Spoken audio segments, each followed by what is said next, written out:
Gotta go. Oh my God! What just happened? The shooter's aim was extremely precise. 3 shots killed 3 people, all headshots. 2 pedestrians and a security guard died at the scene. The FBI immediately launched an investigation. Bella and Daniel were assigned to the case. There were no witnesses at the scene. Using ballistic trajectory analysis, Daniel quickly pinpointed the sniper's position. The shooter was on the roof of the building across the street. To land consecutive headshots from such a distance indicates the shooter was a professional sniper. The FBI investigated the backgrounds of the 3 victims. There was no connection between them. The shooter had no specific targets. He was killing at random. Just as the police were investigating, the shooter struck again. He killed 3 people in the commercial district, then moved to a residential area and continued firing. 10 bullets killed 9 residents.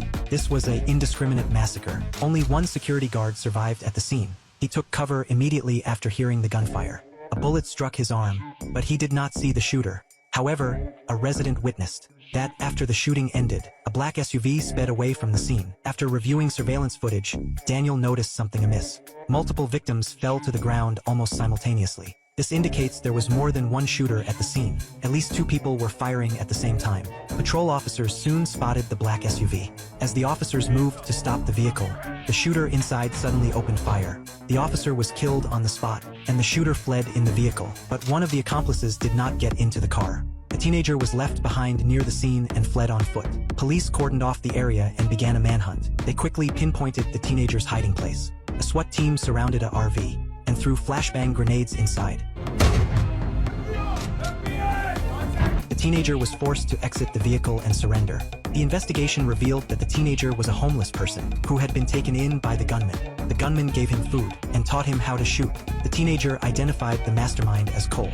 Cole was a former Special Forces sniper who had been awarded medals, but whose life fell apart after retirement. The death of his girlfriend caused him to lose his mind, so he began seeking revenge on society. The FBI eventually tracked down Cole.